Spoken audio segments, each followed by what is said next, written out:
E aí, pessoal, tudo bom? Rafael Verdim, professor de História do Brasil, e hoje mais um assunto importantíssimo que a gente está analisando. Se você está estudando História do Brasil, especialmente História do Brasil Colônia, fique atento aqui que essa é uma das matérias mais importantes, especialmente quando a gente pensa em Enem. Sociedade açucareira cai bastante. Na verdade, sociedade cai de uma maneira geral, mas com a análise dessa sociedade açucareira, a gente tem base para análise de outros momentos históricos do Brasil e de outras organizações sociais. Por exemplo, é a partir daqui que a gente tem base de comparação para análise da sociedade açucareira. E é a partir dessas análises aqui que a gente também tem base para analisar a nossa sociedade contemporânea aqui no Brasil. Tranquilaço? Então vamos começar analisando os principais aspectos dessa sociedade açucareira. Primeira coisa que a gente tem que analisar, a nossa sociedade açucareira, ela é caracterizada por uma série de dicotomias. Aqui a gente vai analisar duas dicotomias, certo? E o que é essa dicotomia? Dicotomia é quando a gente tem uma divisão de dois grupos dentro de uma sociedade que são antagônicos, geralmente estabelecendo uma relação de poder um sobre o outro. Tranquilo? Então é por isso que a gente tem duas dicotomias para serem analisadas. A primeira delas é a dicotomia escravista ou escravocrata, quando a gente tem aqui a supremacia de homens brancos sobre pessoas negras. Tranquilo? Na verdade, uma classe senhorial branca que é composta pelo senhor de engenho, sua esposa, seus filhos e uma série de agregados que vivem dentro dessa casa grande. E aqui a gente tem os escravizados, que, naturalmente, vão fazer parte de um outro ambiente que é antagônico também ao da Casa Grande, que é a senzala. Olha só, Casa Grande e senzala que dão nome ao livro do Gilberto Freire.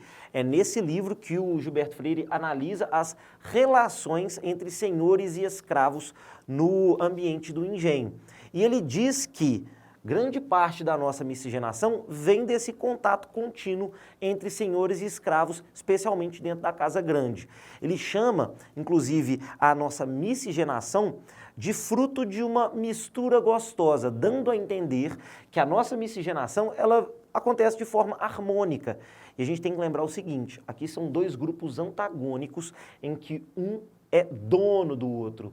Os escravizados, eles são reificados, ou seja, são transformados em coisa, mercadoria. E é por isso que esses senhores fazem com seus escravizados o que bem entendem, inclusive violentam essas mulheres. É fruto dessa violência que a gente tem grande parte da nossa miscigenação.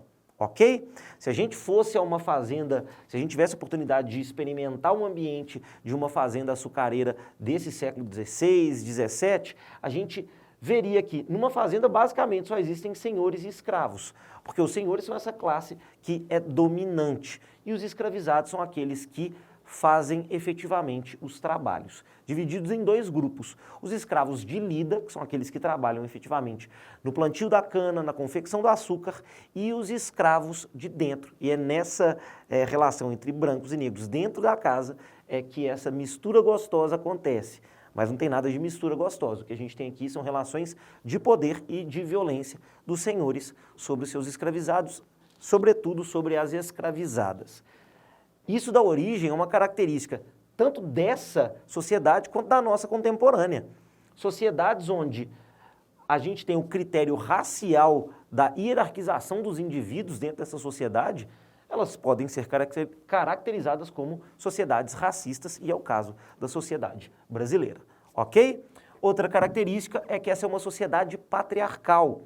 Temos, então, a supremacia dos homens sobre as mulheres. É importante a gente perceber que nas duas relações aqui, a gente tem a liberdade como um condicionante daquele que é dominante e daquele que é dominado.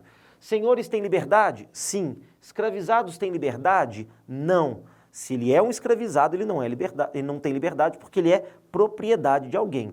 Existem alguns escravizados que têm uma maior autonomia, e isso acontece muito mais no ambiente minerador. Aqui, basicamente, senhor tem liberdade, escravizado é privado da sua liberdade. O mesmo a gente pode observar, homens são livres para ser o que bem quiserem. se eles quiserem estudar, né? Aqui no Brasil é muito difícil o acesso às letras formais. Geralmente, os senhores de engenho e sua família são simplesmente alfabetizados por ação dos jesuítas, que a gente fala mais pra frente. E esse homem ele pode ser letrado ou não, é a escolha dele. Ele pode ir para a Europa estudar ou não, é ele quem escolhe. As mulheres, por sua vez, elas não têm tantas escolhas assim. Na verdade, as ações das mulheres são condicionadas pelas escolhas dos homens. A mulher, ela pode ser o que ela quiser? Não. A mulher ela é criada para ser mãe e para ser esposa. Inclusive, essas duas coisas nesse período são indissociáveis. Se a pessoa se casa, se a mulher se casa, ela tem que gerar filhos. É uma das obrigações impostas por essa sociedade que é caracterizada como uma sociedade machista, de supremacia dos homens sobre as mulheres. Olha só, se a gente fizer um escalonamento da sociedade aqui, a gente vai ter no topo homens brancos, na base mulheres negras. Por quê? Mulheres brancas têm a sua posição de privilégio com relação aos escravizados, ok? As mulheres negras não têm relação de privilégio em relação a ninguém, especialmente porque são estigmatizadas e transformadas em mercadoria, não só para atender ao trabalho, mas também aos desejos masculinos, ok? Partindo para uma outra característica importantíssima dessa sociedade, nós temos aqui um projeto de colonização cristianizante. É muito importante a gente pensar nesse projeto de colonização cristianizante, porque os europeus, quando querem fundar aqui uma nova sociedade, por mais que não queiram reproduzir o modo de vida europeu, é muito importante que eles estabeleçam um modelo cristianizante ou cristão de vida.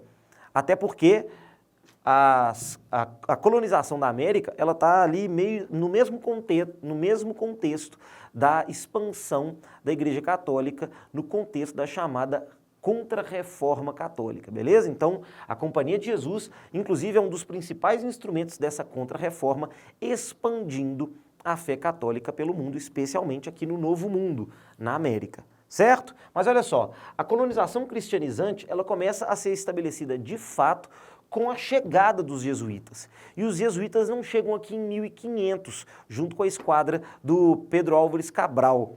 Os jesuítas eles vão chegar aqui no nosso território oficialmente a partir do momento em que o governo geral é estabelecido, mais ou menos ali em 1548. Os jesuítas chegando, eles vão tentar empreender esse modelo cristianizante de sociedade, tanto entre os colonos quanto entre os nativos, certo? Mas qual que é a imagem observada pelos jesuítas quando eles chegam aqui? Homens que vieram ou como condenados pela coroa portuguesa para aumentar o contingente de pessoas vivendo aqui no nosso território, certo? A gente tem pessoas que vêm se aventurando em busca de riqueza, e essas pessoas que vêm condenadas ou em busca de aventuras e de riqueza são todos homens. Esses caras vêm para cá, eles não vivem nesse ambiente aqui da fazenda, né? Eles vivem na margem dessa sociedade e eles vão estabelecer suas relações conjugais com mulheres nativas. E é aí que os jesuítas veem um problema. Eles vão chegar aqui e falar o seguinte, olha, aquela lógica que a gente tem de organização da sociedade a partir dos valores cristãos está completamente errada. Porque quando homens cristãos se unem conjugalmente a mulheres não cristãs, a gente não tem nenhum casamento. A gente tem uma relação que inclusive é pecaminosa chamada de concubinato. Quando há um casamento de um cristão com uma cristã sacramentado pela igreja, a gente tem o quê? Casamento. O que se gera desse casamento? Herdeiros, filhos. Quando a gente tem pessoas, um homem, aqui no caso, né, um homem branco cristão com uma nativa indígena, não temos um casamento, até porque não foi legitimado pela igreja, sacramentado pela igreja. A gente tem uma relação que a gente chama de concubinato, certo? Para poder combater essas relações de concubinato, os jesuítas eles têm que trazer mulheres, importar mulheres brancas cristãs lá da Europa. É nesse contexto que a gente vai ver a migração forçada de mulheres que são prostitutas. Por que mulheres prostitutas? Porque é muito difícil de uma família querer enviar as suas filhas para se casar com esses aventureiros aqui no nosso território. Então quem vem não tem família ou então tem um nome que não é bem visto na sociedade portuguesa. Prostitutas e aquelas que também não têm nome algum, porque são órfãs, as chamadas órfãs del rei, também são incorporadas a essa lógica colonial e vão ser responsáveis por cumprir um papel dentro desse projeto jesuítico cristianizante, tranquilo?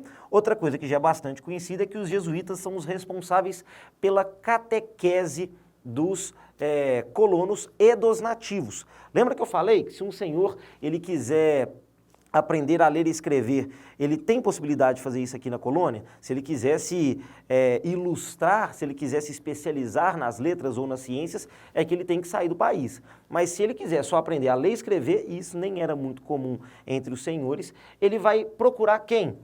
A catequese e a alfabetização feita pelos jesuítas. Então os colonos eles são alfabetizados por esses caras. Os jesuítas, inclusive, em função disso, desenvolvem um poder dentro da sociedade que é enorme, né? Porque eles têm um poder intelectual sobre os colonos também. Já os nativos, na maioria das vezes, são catequizados de forma forçada. E os jesuítas usam de uma pedagogia para poder ensinar o modo de vida cristão europeu para esses indivíduos. É importante a gente pensar que ensinar o modo de vida cristão está dentro de um projeto chamado de aculturação. O que é essa aculturação? É o esvaziamento do outro de cultura e de sentido e a introdução de novos valores, nesse caso aqui, valores cristãos. Mas para os jesuítas fazerem isso, eles têm que aprender parte da cultura dos nativos, né? Eles, inclusive, vão criar uma gramática para o Tupi-Guarani, para aprender a língua, se comunicar e ensinar a esses indivíduos nativos a cultura cristã e, principalmente, a religião, né, por meio da catequese. Certinho? Isso produz, inclusive, um dos aspectos mais bonitos da nossa sociedade, que é o sincretismo. Aqui não acontece sincretismo por harmonia não, tá, gente? Isso é uma relação desigual de poder do jesuíta impondo ao nativo uma nova cultura. Mas o fato é que, no final, o que a gente tem é uma transculturação, uma troca de valores entre nativos e jesuítas. Tranquilo? Nosso tempo terminou, nossa aula está dada e a gente volta num próximo momento com mais assuntos sobre a história do Brasil. Um grande abraço.